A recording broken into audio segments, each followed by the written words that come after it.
It's 935 KDAY. You are hanging out with Cece and Romeo, and we're hanging out with Jesus Sepulveda and, of course, Erik Rivera. We are talking about HBO MAx, Mr. Tough Life. Let's talk about it. What's up, man? Y'all good? Yeah, we great, man. How you guys doing? This is so dope. Yes. Seriously, congratulations. Thank you. Yeah, excited to be here guys. and promote this dude and his special of something magical. Yeah, man.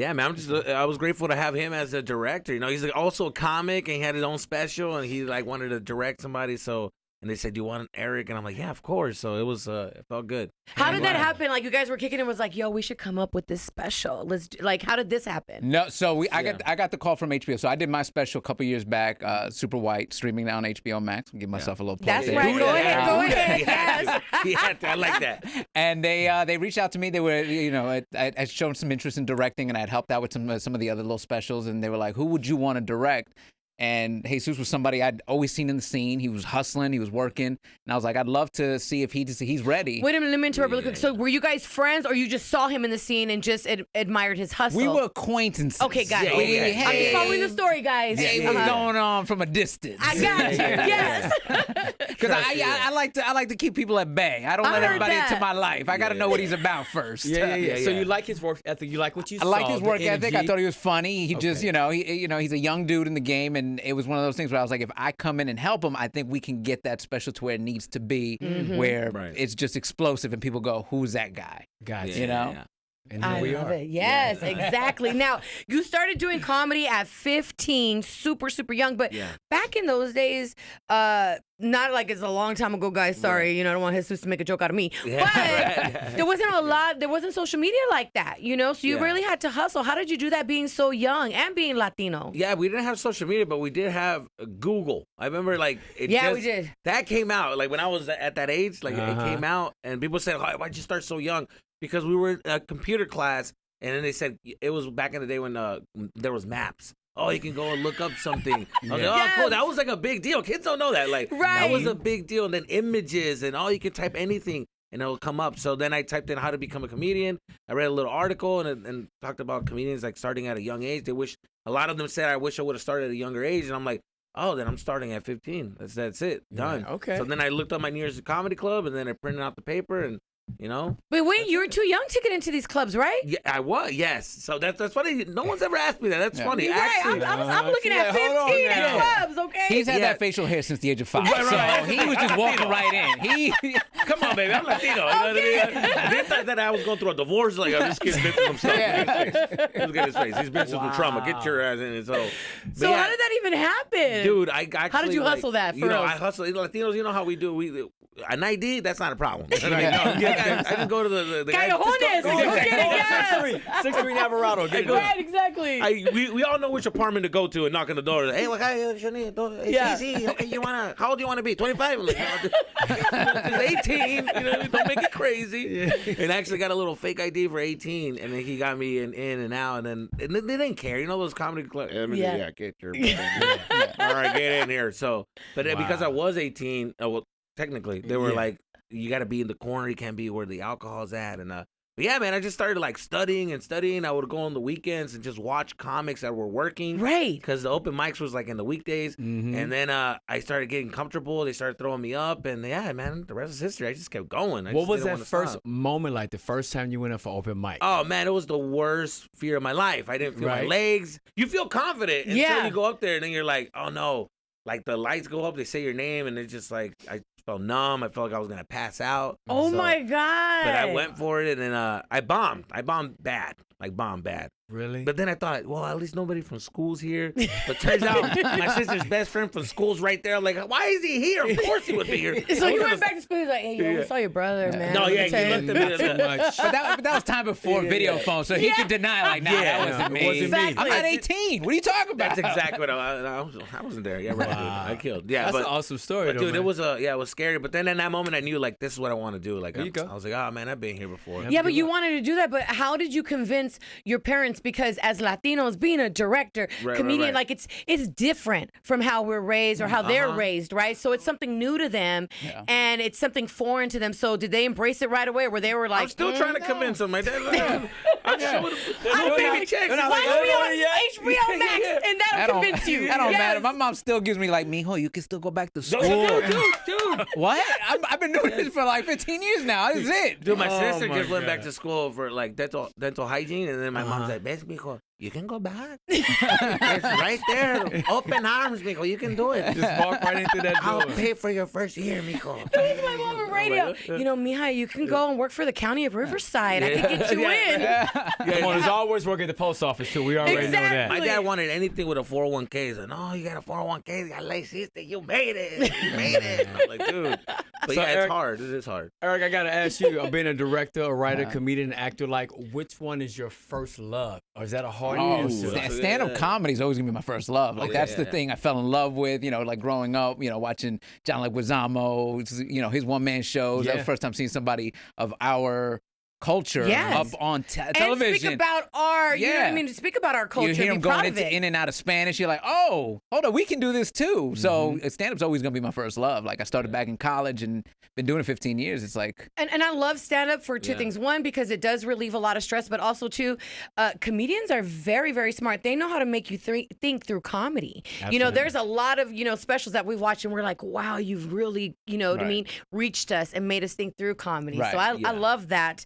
But I want to ask you, being from LA, why did you shoot your special in New York and how did you feel about that? Well, yeah. I mean, I'm from Arizona, Tucson, but I moved out here at 2009, and I've been, you know, and you from actually, LA I was now. actually born in LA. Yeah, everybody said He you from LA now, yeah. Yeah, every time I say 2009, like, yeah, you LA. Yeah. Quit playing. Yeah. So, but yeah, they brought it up as the idea of like, oh, we want to shoot in New York, and I was fighting for like, nah, I kind of want to be in LA. My people's in LA. Yeah. And he's like, that's the problem. You're making everybody think that, you know, Latino's just gonna be a LA thing. Like you want comfortability. Like go where you can be universal with everybody. Smart. Show them that, like, you know, it doesn't have to be Latino. Like your stories are universal. Everybody has a mom and dad. Everybody has a dad who's like that, like wants the best for you. You know, an immigrant parent. You know what I'm saying? So I was like, all right, yeah, they convinced me. And then more him, he was just like, come on, you can do it, and like he helped me out. So I went to New York, and it was tough, but then we pulled through. The first show was rough. Was it? Were come they on. not feeling it or what? Dude. Be honest. well, I like first of all, I'm from New York, so I didn't like Cece's negative connotation. Like, why New York? Yeah. She made it sound right. I was like, It sound like that. He's figuring out LA, you know? It hurt me to the bone. When Sorry. I said, That's why? yeah. Let I her know, love Eric. Biggie. Let her know. Let her I know. love Biggie. Yeah. Let's do it. So, so for me, it was like he said, like I think comedy needs to travel. Like if you get stuck and you can only play a certain section, then you're not doing it right. Like Right. everybody needs to hear the message. So we went out to New York. And I knew that first show was not gonna go good for him. I told him because he got there earlier before me. I was like, "Go get that first show out of the way," because there's the nerves. You know, you're nervous. It's a new place. Your heart's beating real fast, and that show got canceled. So when I got out there, I got to see the first show. We went out with the camera crew, and I kept telling the camera crew, "Don't come out." Yeah, so that's the No thing. way. That's the thing. Yeah. They got the camera crew out there, just like, you know. And in Yes. New York, everybody's just like, yo, like this is what we do. They don't like that much flash. So they got in the green room with the camera. And like, and you know, the New York comics are just like, hey, my man, what was going on here? Like, what was this for? Like, my special for who? For you?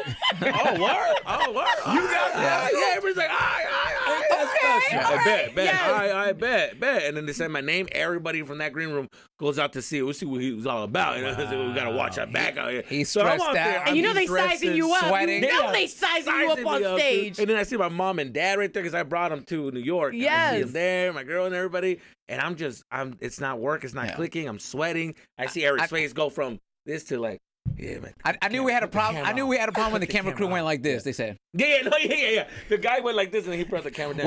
"We're gonna save the memory." I said, "Okay, all right." So that was rough. I was like, damn, you know, even my dad was just, ding, mijo. You know, like, you know, parents, mijo, are you sure? Your mom's like, you can still go back to school. Yeah. You can still go back to school. La escuela starts next week. And my dad's just like, mijo, you got to do good. They're going to make us pay for the hotel. No, we got to do good. You know, he's worried about other things. I'm like, dude, come on. But then after a couple of days, we worked together. He was just telling me, like, yo, you got to snap out of it. And then I got back to my groove, thank God. Well, I'll tell you what he did wrong. Yeah. Because I know what he did. Because it's a new place. He was trying to become New York. Yeah, that's the thing. Okay, got it. Yeah, I he mean, was that up was there all just I doing was- New York phrase. Like, what's up, y'all? Biggie? Okay, pizza. And That's I was like, all what are you listening doing? to was Do what you do. 50 Cent. I was I listening stole to my 50. pizza. All the East Coast like hip hop. He's like, I'm vibing this right now. Yes, I'm soaking it I up. had Timberlands on. What am I doing right now? Hoodie on, like with a puffer jacket. I'm just like, yo, my man. Timberlands and a Hey, yo, my hoodie. man. I'm like, I don't even talk like that. But You want to call nobody, what up, son? Yeah, Right, son, exactly. Hey, come on, B. Yeah, Jesus turned Puerto Rican on me. Yeah. Papi, what happened? I was like, what are you doing, dude? Yeah, dude. But you overcame that, and that's Yeah. the important thing. Because Yeah, some people man. could have folded right then, just packed their bags and went home. Right. I think that's the right. biggest thing to take away. People could have folded and you didn't. You know what I Yeah. mean? You thugged it through and you Yeah. worked it out. And moving over to Eric really quick. Eric, you said, you love comedy and being a comedian is your first love, but being a director, what was scary about it? I mean, really for you, a scary moment like, man, I'm directing. It falls on you. I'm one of those people. You gotta put your money where your mouth is, and I keep preaching as a community. We have to uplift each other and help each other out. Mm-hmm. So all of a sudden, that pressure on HBO going, okay, you got him. You're like, oh, okay. Oh, I'm the one leading the community. I gotta make sure You're this the thing. chosen one. I gotta make sure this thing bangs, because if it doesn't, then they go, well, what happened to you? Right. So there was a lot of that, and then a lot of the pressure of him fully trusting me, because there was those calls where he'd show me the set, and I'm like, all right, we're gonna take this right here and we're gonna move it. Right. So I have to have his full trust. He's got to believe that I know what I'm doing for him to go, okay. Because there was times where he was like, wait, are you sure we're doing that? I was like, yeah. We're gonna move that to the front. We're gonna move that to the back. Because I had the vision. I could see the story, and I was like, this is the way the story. Does it make you a little nervous sometimes when you see the vision and you have to kind of present it and they don't see it yet, and you're like, just trust me on this. I got this vision. Oh yeah, because like if you watch the special, he talks a lot about going to therapy. Yeah. And at first, this was a new story he's telling on stage. Some days it wasn't working, and he's like, I don't think we should do this story. And I got to be the guy like, no, trust in the story, because it's gonna come through. I'm gonna help you. We're gonna hash this story out. We're gonna find all the punchlines. It's gonna be beautiful. Just trust it. You gotta stay in that pocket. Oh man, You yeah. said something that kind of stood out to me though, like the setting, how you move and stuff on stage. How important does that play a role with the entire show though? Oh, it pays a huge because you want the whole arc. You want the whole story. The thing got to go from 0 to 60 right away. Because you're also watching on TV or on your devices. People will go, we've seen, and click out. So I have to make sure his story is as tight as possible so that people are engaged and go, this is the special. We're gonna watch this thing. Yeah, definitely. He even told me the energy is like, hold the energy off until the end, and then boom, you come in. And so pacing was really big. So, yeah. And how was it being on the Jay Leno show? Because that's huge. Well, I love that we're in the same age range, and you know who that is. Yeah, I know. A lot of people don't know. A lot of people don't I still do How do college. you not know the iconic Jay Leno? I still do colleges, and these kids they still smell like baby powder. And, and they'll come up to me like, oh, you did the Tonight Show? I'm like, yeah. How's Jimmy Fallon? I'm like, oh no, Jay Leno. They're like, who? Yeah. Who's that? who? And you're like, oh, okay. Y'all don't know Jay Leno? Come on. come on. Yes, legend. That was dope, though. As a Latino being up there, like, congrats on that. That's a big moment. Thank you. No, it was a big opportunity. It was one of those things I wanted to check off on the bucket list. My mother had no idea what that meant to me because I was like, oh, I'm going to do Jay Leno. She started telling other people, oh, you have to see my son. He's doing the John Lennon show. And I was like, that's not even. That's not even. I think he's passed, Mom. I don't think he's around, but okay. That's hilarious. And let me just stick on you really quick, Eric, because I just want to say thank you. I want to say thank you to Eric because you created Brownish. That's dope. We need that as Latinos. Thank you. We need that. There's not a lot of us on these platforms. That's right. So when you create something, especially for us, like we have to give you your flowers now for that because it takes a lot to lead that. So I'm super excited about Brownish. Listen, you guys are going to Chicago, right? So right now, Brownish is at the Laugh Factory in Los Angeles, Long Beach, and San Diego. Make sure you guys check it out. We're at the New York Comedy Club in New York, and there's talks about Chicago, girl. Why are you spilling the tea? I'm spilling the tea right now. Right That's what now. I do. We got to shout out to Chi-Town because I'm so happy for you guys and you deserve all the success. Thank you. Yeah. Seriously. Oh man, dude. Okay, so let's. No, I gotta ask Jesus a question. Well, I had a question for this guy too. Okay. I feel like this is an interrogation. I know, man. I feel like. Okay. Ask him Where that. were you? Yeah, Where were you on June 20th? I'm looking at a lawyer. You got some bars, so and you're gonna freestyle. So what we're gonna do is I know you wanted to be a rapper. we're gonna point at something in the room. You just gotta start rapping about. We're gonna point at something in the room. No, look at it. No. You wanted to rap, and we want to make your dreams come true. Come on, don't and do that give you shit. this moment to shine. How did The you? first hip hop station in the world. You can First of all. How did you turn into a Make-A-Wish dream? Yeah, What's happening? in seconds, right? You think I'm gonna be on the spot, dude. Oh man, we love messing with you guys. The 2003 Jesus would have been like, oh, I'm ready. Yo, Yo, with the, you know let's what I go, mean? yeah. combine the question because you always talk about your dad in your comedy special, right? You talk about him a lot. So Yeah. let's do some freestyle about your dad. But freestyle about my dad. Yeah. Like a rap? I don't rap. He's talking about like I tried to rap when I was like in high school. In high school, I was trying to be in a rap group called TCGs. I'm still trying to do Wait, it what now. was the rap group name? It's called TCGs, Tucson City Gangsters, and we were not gangsters. Wow. Wow. In the early 2000s, everybody wanted to be a gangster. Everybody wanted to be 50. You know what I mean? I even told my friend, if you pretend to shoot me and we say you shot me, we get some street cred, right? You know what I'm saying?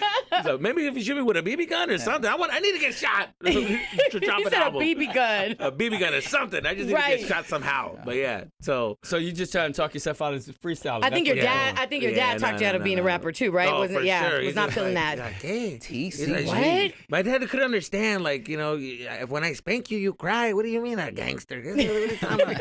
A gangster. Cállate, gangster. Once he heard gangster every day, he was like, hey, gangster, come here. Like, you know, just trying to I'm like, dude, gangster, take out the trash. Gangsters, take out. Really quick, Jesus, your worst gig was at a detention center? Oh, my God. What dude, happened? How did you know about that? I just They know did their research. Let me tell you, Dude, women that research, yes. Man, dude, yeah. Did I ever tell you about that? Dude? No. It was like in a juvie. Only because That's I've like- spoken at I didn't know juvenile about detention centers, so it's a little rough It's sometimes when you rough. walk in there. Yeah, it is. But you know what it is? It's like, dude, they limit me. I'm like, I can connect with these kids. I know what they want to hear. They don't want to hear the. But certain things are little like, don't say joke- this, and don't they're say just that, like, yes. Oh, make sure you don't cuss. Make sure you don't do this. I'm like, dude, Yeah. this kid stabbed somebody. That's why he's in here. And you want me to be polite to him? You want to be Sesame Street? I say, this kid is here for double murder. And he's only don't want 12 me to years cuss old. at him? He's like, please be gentle with him. He has soft ears. Like, what are we talking? This kid's going to kill me. He's gonna kill him. He just Oh, cussed man. me out. You don't make him laugh. He might kill you. You're right. Yeah, I'm like, what is going on? I walked in Wow. right away. They making fun of my tight pants. And like, hey, man, why he look like a cone, man? He look like a cone upside down. And I'm just like, cause my tight ass pants. And I was just like, look like a So they were triangle. cracking jokes Yeah, on they were you. cracking So the jokes. kids turned it around. They turned on on me. you? And I'm just like, huh, you're gonna tell him to not cuss at me? Cause he's been cussing the whole time. Like, and the officers over there laughing. They're just like, dude, I tried to make fun of them. They got crazy. Yeah, it was the worst. The worst. And I needed an hour. And after 5 minutes, I was sweating. I'm like, oh, how much more time I got?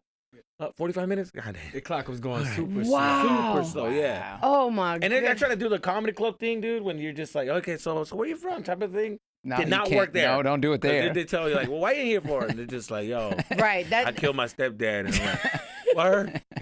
That's crazy. I killed the last comedian. yeah, yeah. Okay. I killed All the right. last comedian All right, that came to detention center. I killed Damn. someone who made fun of me. Because I'm out, I'm bye. just like, oh, word? For real? Damn, that's crazy. Anyways, yeah, so. Yeah, it Oh was the man, well worst. listen, congratulations on your sure. special. You guys, please stop by more often. This is such an amazing time just having you guys. Make sure you guys watch it. Mr. Tough Life, HBO MAx. Stream it. Listen, KDAY Nation. KDAY is the first hip hop station in the world. We play everything from Tupac to Biggie to Dr. Dre to Ice Cube. We're gonna leave off on one of your favorite songs. Oh, one of my favorites. Man, California Love. I was just listening to that on the way over here. Let's There go. it is. California There it That's an Love. easy call, right? Yeah, yeah, we're gonna yeah, play yeah. that for the East Come on, Coast man. right here. Yeah. Let them know. Let them know. You West Coast now. Yeah. No, not over there too. So Yeah, East you West West Coast Coast love. I was gonna say let's spin some TCG. Nah, Get some nah, Tucson nah, City nah, Gang now. You know what? Listen to the live right now, yeah. No. I'm never gonna forget that TCG. Oh my God, TCGs. TCG, give it up. Come on, it's 935 KDAY.